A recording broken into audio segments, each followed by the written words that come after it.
Amar la vida. Una historia real. Viví los primeros años de mi vida en una colonia que en la época del Porfiriato tuvo sus años más gloriosos con su imponente kiosco morisco. Al transcurrir de los años, sus grandes mansiones dieron paso a la construcción de edificios habitacionales, y para la década de los años 50 y primeros años de mi vida, los viví en uno de esos edificios. Entonces, en la Ciudad de México, los niños podíamos salir a jugar con toda libertad y sin que los padres se preocuparan porque nos sucediera algún percance. Éramos muy felices todos. En el edificio donde yo vivía había departamentos que se alquilaban a estudiantes que venían de diversos estados de la República. No recuerdo exactamente cómo fui a parar en uno de esos departamentos, pero tengo claro cómo dos chicos practicaban un acto que más adelante también probé, de manera que visité en repetidas ocasiones al estudiante para gozar de aquello que sería el principio del placer. Como era común, sufrí acoso y burlas por parte de compañeros de la escuela, al grado de llegar a encerrarme en los baños con el fin de hostigarme de otra forma. Es probable que mis padres se percataron de algo en particular, pues me cambiaron de escuela repentinamente. Y al mismo tiempo, recuerdo que me llevaron con un médico. Él estaba en su consultorio con bata blanca y un biombo de tela como en las películas de los años dorados del cine mexicano. Me hacía preguntas referente al ámbito sexual. Yo tenía tanto miedo que no dije nada que pudiera inculparme. De manera intuitiva, sabía que no podía hablar. Desde mis primeras experiencias y encuentros con aquel estudiante, despertó una enorme curiosidad por ver a los hombres, por conocer su anatomía a plenitud. Deseaba tocar y ser tocado. Pero todo esto eran aún deseos secretos. En el lugar que mi papá trabajaba, con cierta regularidad, hacían excursiones a diferentes balnearios y los momentos de mayor deleite era al llegar y ver cómo se cambiaban de ropa para ponerse los bañadores, y por las tardes verlos en las regaderas tomando una ducha. Cada vez mi necesidad de contacto era mayor. Siendo un jovencito, iba a un cine de la colonia. En ese entonces, por un boleto podía quedarse el tiempo que uno quisiera. Y creo que por puro instinto, a mitad de la película, fui a uno de los baños y allí estaba un joven un poco mayor que yo. Al estar uno al lado del otro, se me acercó y me dijo: ¿te gustaría experimentar? Sin una conciencia clara le respondí que sí.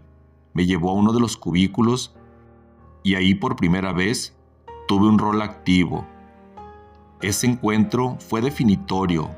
Ahora sabía sin lugar a duda que me gustaban los hombres, y a partir de ahí, en mi conciencia, la palabra gay tomaba forma. Conocí todos los cines de la ciudad y los lugares de encuentros entre hombres como yo. Tenía mucha suerte y habilidad para ligar en cualquier lugar: la calle, cines, restaurantes, escuelas, etc. El despertar al placer llegaba a mí implacable. Pero no todo fue tan fácil. Sufrí un periodo de depresión, de no saber qué sería de mi vida, de falta de confianza, que me llevaron a perder varios años de escuela. Repetí varias veces el primero de secundaria. No lograba concentrarme, al grado que en su desesperación, mis papás me hicieron regresar al sexto de primaria en una escuela que era para gente conflictiva, donde se aplicaba el lema: la letra con sangre entra. De modo que el profesor tenía permiso de los padres para golpearnos como si fuéramos criminales. Al terminar el año, me inscribieron en una escuela nocturna para trabajadores, y fue lo mejor que me pudo suceder.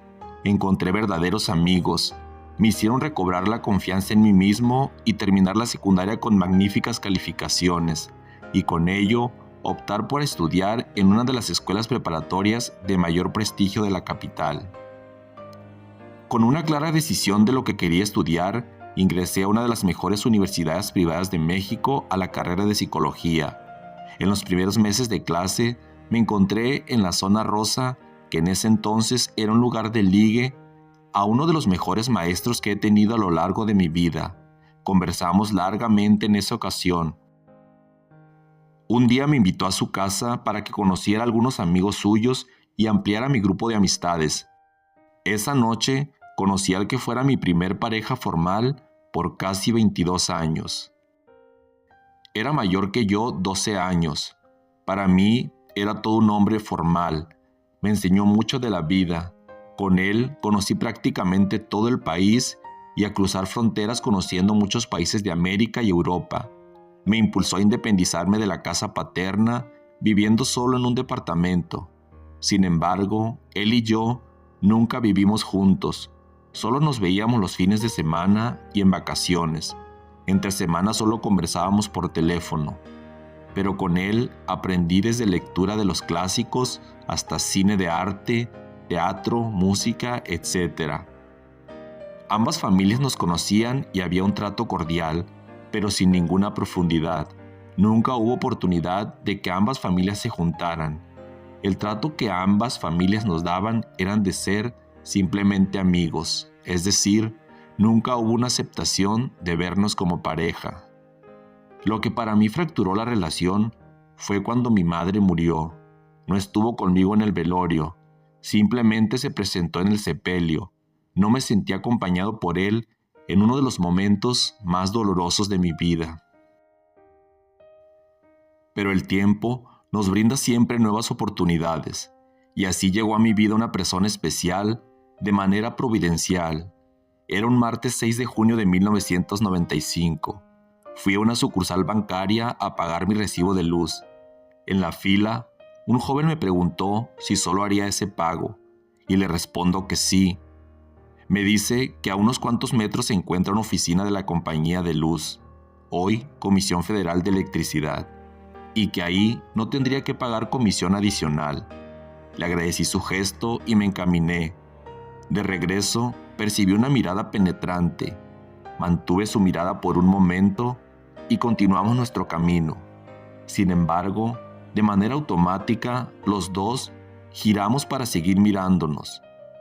Ambos caminamos para volver a aproximarnos e iniciamos una breve conversación y acordamos vernos varias horas después para charlar con más amplitud. Conversamos por horas y quedamos en vernos al día siguiente. Quiero decir que esos ojos me flecharon. Los primeros momentos apenas mi voz encontraba firmeza. Prácticamente balbuceaba como si fuera un inexperto en esas lides. Estuve aturdido por un largo rato. Me costó trabajo bajar de la nube.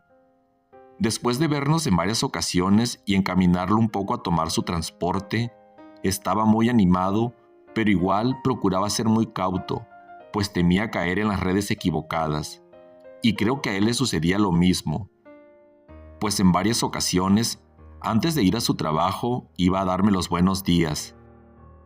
Creo que para verificar que no hubiera alguien en casa o que hubiera algún indicio de que alguien más viviera conmigo.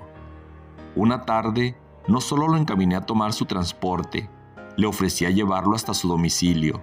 Era una manera de ir confiando uno en el otro. Recuerdo que un día me hizo una invitación a la celebración de un cumpleaños de una sobrina. Lo pensé muchísimo. Me decía a mí mismo, si vas y conoces a su familia, esta relación va más en serio.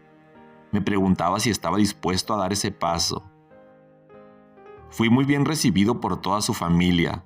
Pasé una magnífica tarde. Era una familia sencilla y con buenos valores familiares. Al paso de los meses empecé a visitarlo con mayor frecuencia. Una tarde de lluvia intensa, me percaté que el agua se trasminaba a la altura del piso, y al preguntarle el motivo, me comentó que su casa no tenía buenos cimientos. Después de meditarlo por varios días, le ofrecí apoyarlo para que hiciera la reconstrucción de su casa. Al iniciar la obra, él y su mamá tendrían que salirse. Le ofrecí que el tiempo que durara la obra se fuera a vivir conmigo y su madre podría ir con alguna de sus hijas. Y desde ese entonces a la fecha, no nos hemos separado. Recuerdo que en el tiempo que estaba la construcción, él tuvo una cirugía y ya estando en casa, le ofrecí ir por su mamá para que lo visitara. Fui por ella y de regreso me hizo un comentario que recuerdo con toda fidelidad. Solo tiene una cama, entonces duermen juntos. Con esa expresión dijo mucho. Seguramente fue una total claridad del tipo de relación que teníamos su hijo y yo. A partir de ese día, conmigo fue muy cálida. Los días en que íbamos a verla, me preparaba platillos que sabía eran de mi agrado. Me procuró mucho afecto hasta el día en que falleció. Cuando lo llevé por primera vez a una reunión con mi familia, fue bien recibido, pero todos hicieron un escrutinio velado y cuidadoso, es decir, un escaneo de él. Tuve previamente que advertirlo para que los cuestionamientos no se los tomara a mal, pero que así era toda mi familia. A lo largo de los años ha aprendido que nada se lo debe tomar personal. Todo mundo lo quiere y lo respeta. Sobre todo, saben del profundo amor que él tiene por mí. En México se aprobó el matrimonio igualitario el 4 de marzo de 2010 y nosotros contrajimos matrimonio al año siguiente. Fue una boda que llevamos en casa y el juez fue de lo más solidario. Nos dirigió unas bellas palabras fuera del protocolo oficial. A la boda solo invitamos a unos amigos cercanos, testigos de la importancia de ese momento en que ambos nos estábamos dando seguridad social. Días después, a nuestras familias les participamos de que nos habíamos casado. A ambas familias les comentamos que oficialmente solo nosotros tomaríamos las decisiones en cuanto a algún percance de salud que en el futuro se presentara y que de igual manera, en caso de un fallecimiento, solo nosotros podríamos disponer de los bienes. Estas previsiones las hicimos ya que al menos en mi caso en los años 80, en que fallecieron varios amigos a causa del SIDA, las familias se llegaron a comportar como buitres, dejando a la pareja superviviente prácticamente en la calle y sin posibilidad alguna de defenderse. 30 años juntos. Sin caer en la idea romántica y rosa de que vivieron para siempre felices, a lo largo de los años ha habido un porcentaje muy alto de buenos momentos más que de malos. Hay entre nosotros un alto respeto por nuestra individualidad, es decir, por nuestros gustos, intereses, creencias, etc. Al principio de la relación, la parte erótica jugó un papel preponderante. Esta se fue atemperando y hoy día lo que nos mantiene unidos es el gran cariño que nos tenemos, el cuidado que tenemos uno por el otro. Ante cualquier problema de salud, estamos prontos para atender las necesidades. Y ante los duelos de nuestros seres queridos, el apoyo y cercanía es más que contundente. Estoy convencido que somos compañeros de vida. Es sentirnos siempre acompañados a donde quiera que vayamos. Es el compartir las experiencias, recuerdos, es disfrutar charlas intrascendentes, de ver la televisión, de salir de compras, de cocinar juntos, de asear la casa, saber despertarse y acostarse con un beso, de saber disculparse después de un enojo, de decir al salir de casa, te quiero, nos hablamos en un rato, y un largo sinfín de etcéteras. Esto fue Amar la Vida. Quiero dar un agradecimiento enorme a la persona que me compartió su historia. Muchas gracias. Eleazar Román.